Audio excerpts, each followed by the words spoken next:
राधा राधा राधा राधा राधा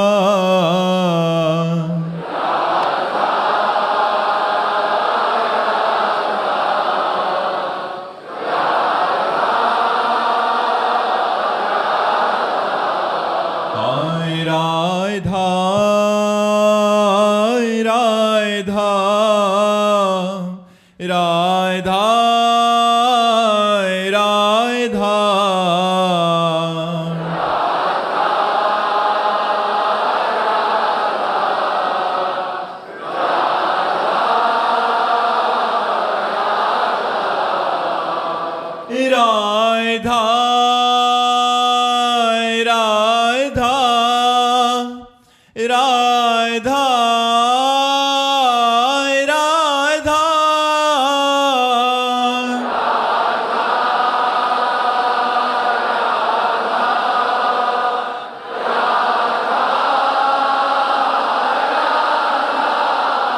हाय राधा राधा राधा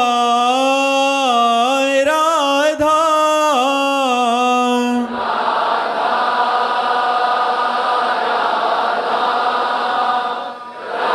हाय राधा राधा राधा राधा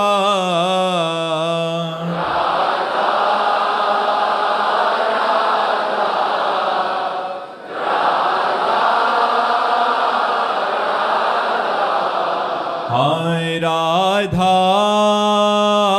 राधा राधा राधा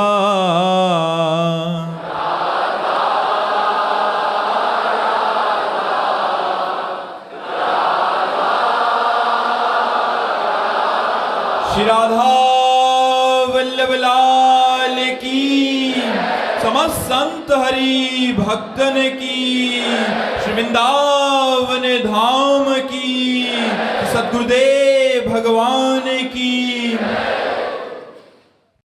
अदिति सिंह जी फतेहपुर से। राधे राधे महाराज जी। महाराज जी, इस दुनिया में अत्यंत संवेदनशील और भावुक व्यक्ति कैसे निर्मोही बने और कैसे हम दूसरों से अपनी अपेक्षाओं को पूरा न होने पर अपने दिल और मन को दुखी होने से बचाएं? अध्यात्म अध्यात्म अध्यात्म ही है द्वेष्टा सर्वभूतानां मैत्रः करुण एव च निर्ममो निरहंकारा सम दुखा सुखा क्षमी। जब तक भगवान का नाम जप निरंतर नहीं करोगे, संतों का सत्संग नहीं करोगे, संयम नियम से नहीं रहोगे, तब तक अध्यात्म को नहीं धारण कर पाओगे। और अध्यात्म धारण हुआ कि किसी का दोष दर्शन नहीं, सबसे करुणा का व्यवहार, लेकिन अहंकार नहीं, सबसे मित्रता पर किसी से ममता नहीं। ये देखो अध्यात्म की कला। सबसे दया का भाव पर कहीं अहंकार नहीं, सबसे मित्रता का व्यवहार पर कहीं ममता नहीं, सुख दुख में समान भाव, अपने प्रति जो अपमान तिरस्कार निंदा अपकार करता है उसके प्रति क्षमा भाव। कितना सुंदर स्थिति अध्यात्म की है। अद्वेष्टा सर्वभूतानां मैत्रः करुण एव च निर्ममो निरहंकारा सम दुखा सुखा क्षमी। सुख दुख में समान भाव, क्षमावान, निर्मम, निरहंकार और दोष दर्शन रहित, ये स्थिति आ जाएगी। दूसरे के द्वारा किए हुए अपकार का आपके ऊपर कोई प्रभाव नहीं पड़ेगा जब आप अध्यात्मवान बन जाएंगे। अध्यात्मवान बनने के लिए शास्त्र स्वाध्याय, सत्संग, नाम जप, पवित्र भोजन, पवित्र आचरण, पवित्र संग, तो आप अध्यात्मवान हो जाएंगे। अंबुज दीक्षित जी कानपुर से। राधे राधे महाराज जी। महाराज जी, निराकार की अनुभूति कैसे होती है? समस्त आकारों के चिंतन का त्याग करने पर ये बहुत कठिन है। आकार में हमारी चित्तवृत्ति फंस गई है। ये जो देह आकार है, मैं पुरुष हूं, मैं स्त्री हूं, जड़ है, ये चैतन्य है, ये वृत्ति का लोप हो जाना, मतलब ये वृत्ति ही ना उठना। स्थूल शरीर, कारण शरीर, सूक्ष्म शरीर, तीनों शरीरों से अहम का त्याग हो जाना, इनको मिथ्या देखना, इनको स्वाप्निक देखना, इनकी चेष्टाओं को स्वाप्निक देखना, और अंतःकरण इतना निर्मल होकर एकाग्र हो जाए कि चित्त की वृत्ति का ही लय हो जाए, चिंतन ही न हो। जैसे गाढ़ निद्रा में कोई चिंतन नहीं होता, ऐसे जागृत अवस्था में जिसका न सच्चिंतन न असच्चिंतन, वही निराकार का अनुभव कर सकता है। इसकी पद्धति है, पहले साकार गुरुदेव का वर्ण करो, गुरुदेव का ध्यान करो, गुरुदेव की पूजा करो, गुरुदेव की आज्ञा में रहो, और उनकी बताए हुए नाम मंत्र उपासना में चित्त को दो, संसार को भूलो, आकार को भूलो, तब तो निराकार में स्थित होगे। केवल कहने से कि हम निराकार के उपासक हैं थोड़ी है, बड़ी कठिन उपासना है। आप गुरुदेव की आराधना करके ही कर सकते हो। बिना साकार उपासना के निराकार में नहीं पहुंचा जा सकता। किसका प्रश्न है? बिना साकार उपासना के निराकार में नहीं पहुंचा जा सकता। साकार गुरुदेव हैं, गुरुदेव को माला पहनाना, गुरुदेव का चरणामृत लेना, गुरुदेव की आरती करना, हुई ना साकार उपासना। बिना गुरुदेव की उपासना के कोई निराकार को प्राप्त हो सकता है क्या? तो गुरुदेव की उपासना, हम साकार में फंसे हैं तो साकार से ही हम निराकार, हमारा स्वरूप निराकार ही है, हमारा कोई आकार नहीं। हम जिस आकार में तन्मयता करते हैं वही आकार धारण कर लेते हैं, हमारा स्वरूप ही निराकार है। तो जब तक हम इन देहों में फंसे हैं तब तक निराकार की उपासना की कल्पना मात्र कर लो, अनुभूति तो नहीं कर पाओगे। अनुभूति के लिए सगुण साकार की उपासना करके फिर हम निराकार की अनुभूति कर सकते हैं। देखो, जब भगवान का दर्शन होता है तो स्वयं का अनुभव हो जाता है। मम दर्शन फल परम अनूपा, जीव पाव निज सहज स्वरूपा। जो हमारा सहज स्वरूप निराकार है उसका अनुभव हो जाता है साकार गुरुदेव की कृपा से, साकार भगवान की कृपा से। तो बड़े बड़े ब्रह्मज्ञानी हरिशरणम हरिशरणम बोलते हैं, तो आप भी नाम जप करो, गुरुदेव की उपासना करो, शास्त्रों का स्वाध्याय करो, लक्ष्य निराकार रखो, तो आगे चलकर भगवान की कृपा से अनुभूति हो जाएगी। स्वयं में तो इतनी सामर्थ्य नहीं है, क्योंकि देह में फंसा हुआ जीव असमर्थ है। निराकार के लिए बहुत बहुत प्रवीण बुद्धि चाहिए, मलिन बुद्धि नहीं। स्वामी जयत्रानंद जी, रामकृष्ण मिशन। प्रणाम महाराज जी। महाराज जी, शरीर और मन दोनों अलग अलग दिशाओं में जाता है। जैसे मन एकांत निर्जन वन आदि में रहकर खूब ध्यान भजन करना चाहता है, जबकि शरीर सेवा कार्यों के कारण भीड़ में रहना पड़ता है, न चाहते हुए भी बोलना पड़ता है। मन मौन चाहता है जबकि शरीर को बोलने का सेवा मिली है। तो महाराज जी, ऐसे में बहुत कृपा है, बहुत कृपा है, बहुत कृपा है। ऐसे में आपकी हानि नहीं होगी, क्योंकि मन एकांतवासी है और शरीर सेवा प्राण। यही तो सिद्ध पुरुषों का स्वरूप होता है कि मन एकांतिक होकर के असंगोहम, असंग रहता है, और बाहर लाखों का संग करते हैं। यही तो संतों की उच्च अवस्था का स्वरूप होता है। अभी चाहत है, फिर ये स्वरूप हो जाएगा कि आप भरी बाजार में भी समाधिस्थ हैं और समाधिस्थ होते हुए भी सामान खरीद रहे हैं, समाधिस्थ होते हुए भी आप व्यवहार की बात कर रहे हैं। ये अलौकिक समाधि होती है। भगवान में चित्त डूबा हुआ है और वो लाखों से व्यवहार कर रहा है, लाखों से बात कर रहा है, करते हुए भी वो कुछ नहीं कर रहा, क्योंकि उसका मन एकांत में स्थित है, भगवान में स्थित है। तो ये करना ही चाहिए। जो भगवान में अपने चित्त को लगाए हुए हैं उनका मन भागता ही एकांत की तरफ। ये सब पसंद नहीं आता, पर भगवान ने सेवा दी है। अब जैसे आपको मिशन में सेवा दी है, मरीजों को सुख पहुंचाना, तो हमें दी है, हम भी मरीज ठीक करते हैं, हम भी मरीज ठीक करते हैं। जो मानसिक बीमार है उनको इंजेक्शन वाणी के द्वारा अध्यात्म का लगाकर पुष्ट करते हैं। तो भगवान ने हमको भी सेवा दी है। सेवा किए बिना यहां से जाना अधूरा जीवन होता है, इसलिए बड़े बड़े सिद्ध पुरुषों को भी सेवा करनी पड़ी है, समाज को उपदेश देना। स्वामी जी के गले में कैंसर था, बोलने के लिए डॉक्टर ने मना किया था। रामकृष्ण परमहंस जी किसी के नहीं मानते थे, प्रवचन करते थे, सत्संग करते, कहते थे जब तक जीवन है तब तक बोलने दो, काहे को मना करते हो। तो ये शरीर है, शरीर से सेवा बने, यही उत्तम साधना है, बहुत सुंदर साधना है। शरीर से सेवा बने और मन राजी ना हो, ये चमत्कार की बात है। भोजन पा रहे हैं लेकिन मन की रुचि नहीं है, बात कर रहे हैं लेकिन मन की रुचि नहीं है, एसी में रह रहे हैं लेकिन मन की रुचि नहीं है, यही खास बात है। अब झोपड़ी में रह रहे हैं, चाहत एसी की है, गड़बड़ हो गया। एसी में रह रहे हैं, मन झोपड़ी की तरफ भाग रहा है, ये उत्तम बात है। हमें सब वैभव सुख सामग्री व्यवहार सब है, लेकिन मन एकांत में भाग रहा है। यही तो महाराज जनक जी ने करके दिखाया, यही तो चक्रवर्ती सम्राट अम्बरीश जी ने करके दिखाया। ज्ञान और प्रेम दोनों में, प्रेम में अम्बरीश जी महाराज, ज्ञान में जनक जी महाराज, पूरा राजकाज परिवार संभाल रहे हैं, लेकिन मन केवल परमात्मा स्वरूप है। सहज विराग रूप मन मोरा, जनक जी महाराज कह रहे हैं। और श्री अम्बरीश जी सावई मना कृष्ण पदारविंद, मन तो कृष्ण पदारविंद में लगा है, और कार्य राज, तो राज कार्य बहुत रजोगुणी होता है। राजा तो बहुत रजोगुणी होता है, लेकिन उनमें त्रिगुणातीत अवस्था थी अम्बरीश जी में, और त्रिगुणातीत अवस्था थी जनक जी में। तो ये बहुत उत्तम बात है कि मन हमारा संसार में न लगे, बस खास बात मन न लगना है, मन प्रभु में लगे। चलने दो, ऐसे ही चलने दो, बहुत अच्छा है, बहुत अच्छा है।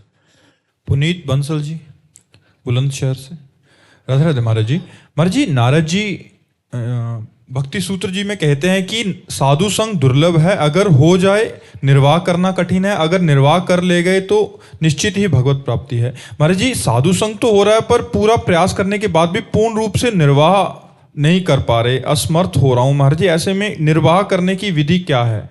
निर्वाह का प्रश्न जो आपने किया, तो आपने निर्वाह क्या कर रहे हो, क्या समझते हो कि निर्वाह किया जा सकता है?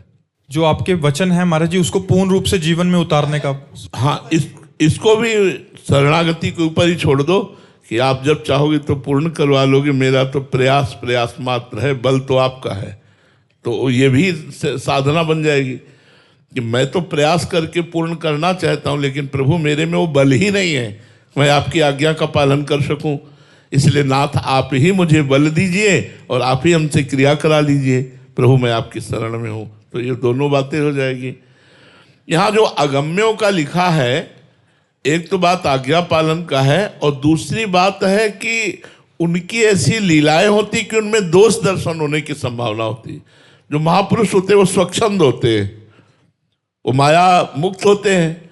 अब उनकी विचित्र लीलाएं होती हैं, कभी वो कुछ खा रहे, कभी कुछ पी रहे, कभी वो हंस रहे हैं, कभी वो खेल रहे। तो आपको ऐसा लगेगा कि इतने उच्च कोटि का महापुरुष ऐसे होता है क्या?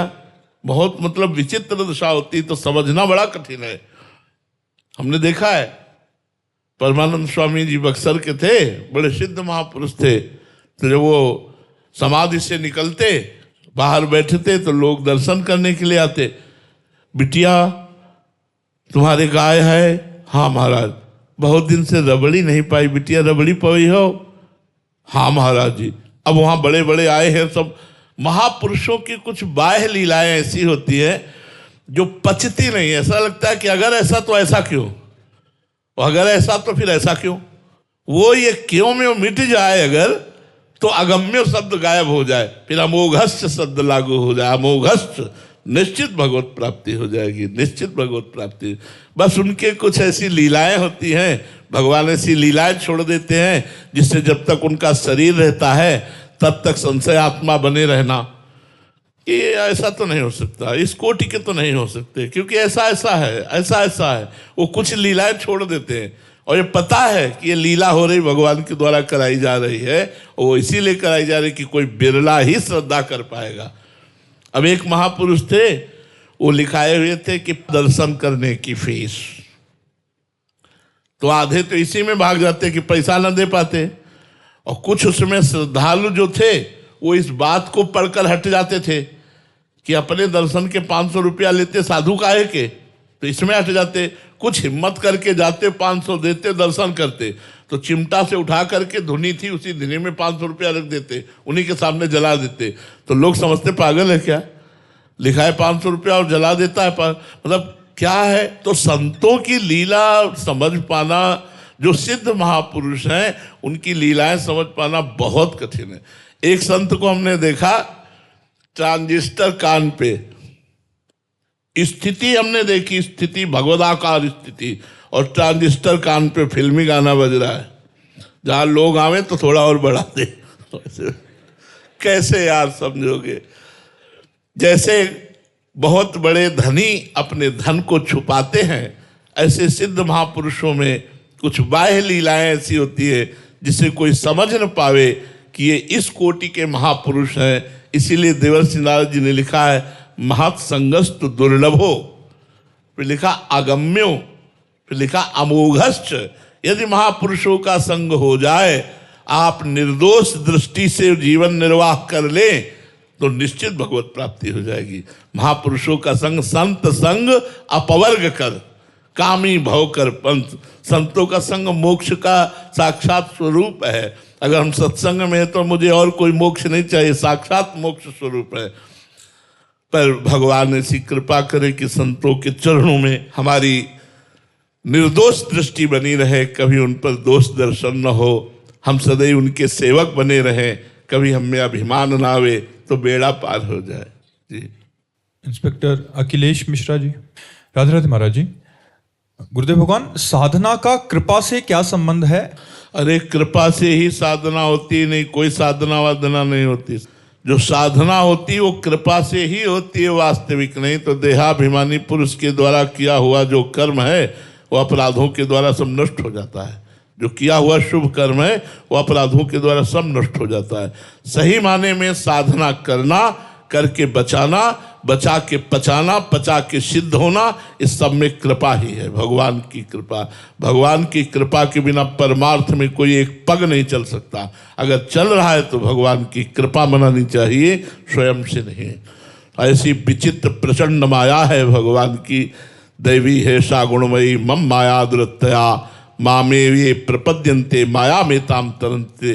भगवान कह रहे मेरी त्रिगुण माया ऐसा है, सहज में तरी नहीं जा सकती, दुरत्यय है।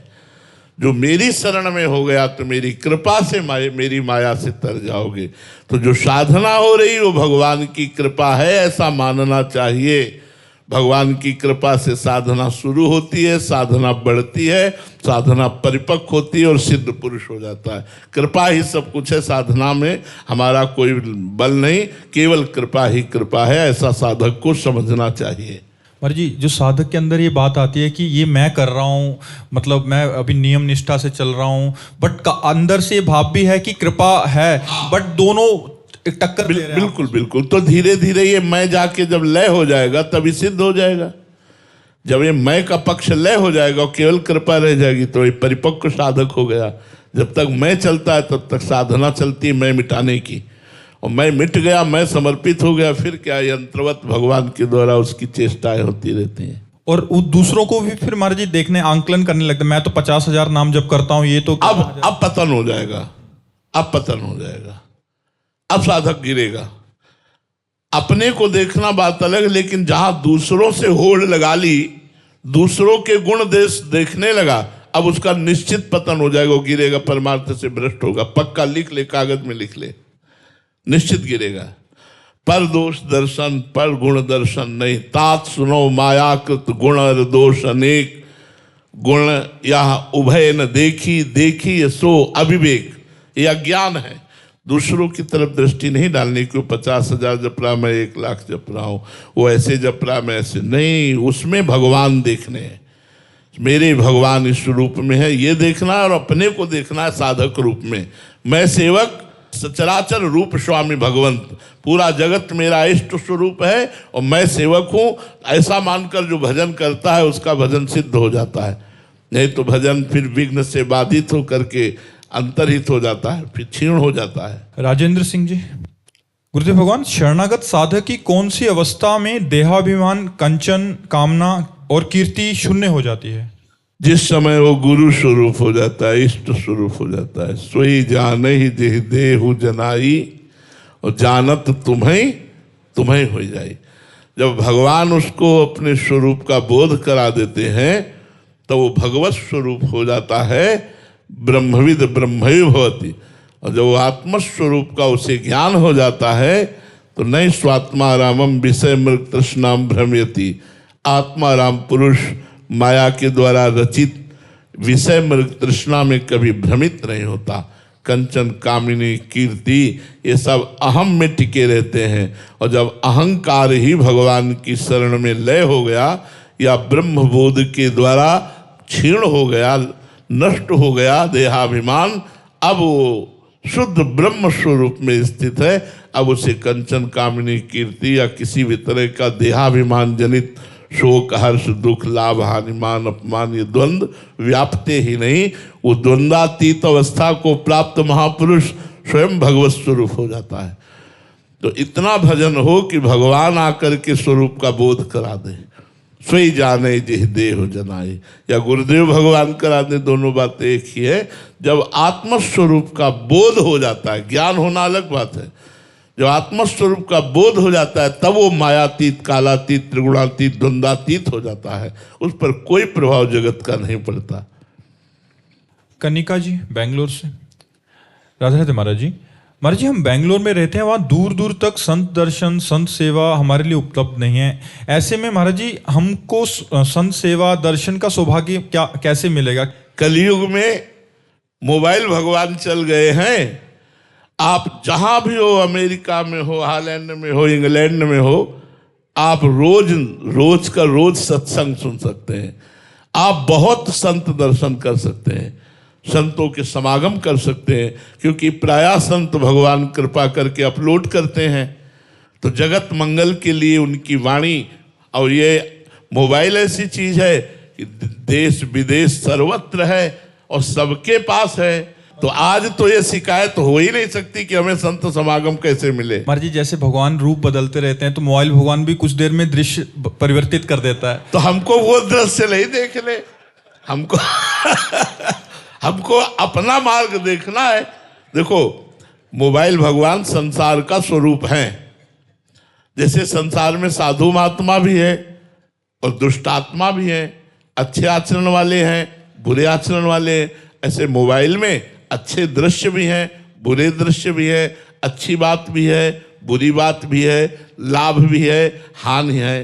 तो हानि वाले क्षेत्र को छोड़ दो, लाभ वाले क्षेत्र को पकड़ो, अच्छी बातों को पकड़ो। संतों को सर्च करो तो संत आएंगे, असंतों को सर्च करोगे तो असंत आएंगे। वो तो सर्वज्ञ है मोबाइल, जो चाहो वो आप उससे जानकारी ले सकते हो। तो हमें लगता है आजकल सबसे ज्यादा कृपा कलयुग की हुई मोबाइल की। नहीं, हम लोगों की वाणी कहाँ पहुंच पाती? तो बस 20-22 लोग, वो भी तभी आए जब मोबाइल से सुना। तो वैसे कौन आता? वही अपने 2-4 साधु महात्मा बैठकर चर्चा कर लो। आज मोबाइल की कृपा से करोड़ों लोग सुन रहे हैं, करोड़ों लोग भक्ति मार्ग में चल रहे हैं, करोड़ों लोग साधु संग कर रहे हैं। कुछ ऐसे हैं जो सुधर करके वर्षों बाद आए हैं, सत्संग वर्षों सुनते रहे, सुधार हो गया, व्यसन छोड़ दिए, गंदी आदतें छोड़ दी और फिर आकर के वो दर्शन कर रहे हैं। कुछ ऐसे हैं जो आकर के दर्शन करके सुनना शुरू किया और उनका सुधार हो रहा है। तो मोबाइल से बड़ा लाभ है। मोबाइल से किसी भी संत के दर्शन कर सकते हो, किसी भी संत के प्रवचन सुन सकते हो। तो आज तो हम कह नहीं सकते कि हम दूर हैं सत्संग से। निकालो और सर्च करो और कान में लगा लो और सुनने लगो, और भावना करो तो आप वृंदावन में बैठे सत्संग सुन रहे हो। आज तो बहुत सुविधा है मोबाइल के द्वारा। किशोर तालपा जी जयपुर से, महाराज जी आप कह रहे हैं कि आप वहाँ न्यायाधीश हैं, आपका ही जो अभी जो वचन मोबाइल के द्वारा सुने, और ऐसे बहुत सारे जीव हैं महाराज जी जिनका जीवन परिवर्तित हो गया, उनके विचारों में बहुत परिवर्तन आया। महाराज जी आपको धन्यवाद करते रहते हैं ऐसे। नहीं, हम तो आप सबको धन्यवाद देते हैं कि आप लोग हमारी वाणी को सुनकर अपने जीवन का अध्यात्म में प्रवेश करा रहे हैं। तो हमारा जीना सार्थक है, हमारा बोलना सार्थक है। यदि आप लोग स्वीकार ही ना करें तो बेकार ही तो हो गई हमारी वाणी। तो धन्यवाद तो आपको है जो हमारी वाणी को सार्थक करते हो और अपने जीवन को सार्थक करते हो। भगवान की प्रेरणा से हमारा उद्देश्य भी यही है कि हमारा संपूर्ण समाज अधर्म का त्याग करके, व्यसनों का त्याग करके, गंदी आदतों का त्याग करके धर्म से चले, क्योंकि धर्म से चलने वाला ही शांति, सुख और परमात्मा को प्राप्त होता है। हमारी वाणी सार्थक हो, ये गुरुदेव भगवान की कृपा प्रसाद से दिखाई भी दे रहा है कि कुछ लोगों का जीवन परिवर्तित हो रहा है। अगर एक का भी जीवन परिवर्तित हो गया तो हम मानते हैं हमारा प्रवचन सार्थक हो गया, हम मानते हैं हमारा जीना सार्थक हो गया। कष्ट में होते हुए भी बोल रहे हैं हम। अगर एक भी आदमी सुधर गया तो मेरी ये पीड़ा युक्त बोलने पर हमें आनंद रहेगा कि हमारा जीवन सार्थक हो गया। महाराज जी यहाँ तो आपके सामने एक दो ही जने प्रस्तुत हो पाते हैं, कभी हो जाएं तो, नहीं तो महाराज जी अपने पास बहुत सारे ऐसे जने आते हैं जिनका पूरा परिवार का परिवार ही परिवर्तित हो गया, उनके विचार परिवर्तित हो गए। हजारों लाखों लोग मतलब कमेंट के माध्यम से आपको ये भाव प्रस्तुत करना चाहते हैं कि उनका जीवन परिवर्तित। हाँ, भगवान सबका मंगल करे, सब सुखी रहे, सबको सद्बुद्धि प्राप्त हो और सब भगवान का भजन करें। हमारी भावना भी यही है जी। मनीष जी गाजियाबाद से। राधे राधे महाराज जी। महाराज जी जैसे कि आपने एक सत्संग में बताया था कि अगर इस भवसागर माया रूपी समुद्र से कोई बाहर निकल सकता है तो केवल गुरु का कृपा पात्र ही होगा, वरना किसी की सामर्थ्य ही नहीं कि इस भवसागर से पार निकल सके। तो महाराज जी गुरुदेव का अभिन्न अंग कैसे बने हम जैसे साधक, कृपा करके। नाम और गुरुदेव एक है। नाम सुकृत जन अपनी जीवन अतिहित मान देत वरदान। नाम सुकृत धन अपनी जीवन, गुरुदेव ने अपना जीवन तुम्हें दे दिया। जो नाम दिया, जो मंत्र दिया, वो गुरुदेव ने अपना जीवन दे दिया। यदि आप गुरुदेव प्रदत्त नाम और मंत्र का निरंतर जप करने का अभ्यास करते हैं और गुरु ने जो निषेध किया है वो गंदी बातें नहीं करते हैं, तो आप चाहे लाख कोस दूर हो, हर समय आप गुरु संग में हो। और गुरु के नज़दीक रहते हो और गुरु आज्ञा का पालन नहीं करते हो तो आप गुरु के संग में नहीं हो, गुरु के नज़दीक नहीं हो। गुरु के नज़दीक वही है जो गुरु आज्ञा का पालन करता है। गुरु का स्वरूप है मंत्र और नाम। जो नाम और मंत्र गुरुदेव ने दिया, जितना अधिक आप नाम मंत्र जपेंगे उतने आप गुरु के सानिध्य में रहेंगे, और जितना गुरु के सानिध्य में रहेंगे उतना माया मुक्त रहेंगे। प्रिंस तिवारी जी। राधे राधे महाराज जी। महाराज जी भागवत में भक्ति को परम साध्य बताया गया है, लेकिन जब साधक भक्ति भी मैं कर रहा हूं इस अहंकार से करता है तो वो शुद्ध भक्ति कैसे बने? और उस इसी से हो जाएगी, इसी से हो जाएगी, क्योंकि भागवत में ही लिखा हुआ है। एकादशी स्कंद में भागवत धर्म में पढ़ना, नवयोगेश्वरों ने उत्तर दिया है। महाराज निमि ने प्रश्न किया है, जन साधारण लोगों को भी भगवत प्राप्ति कैसे हो महाराज?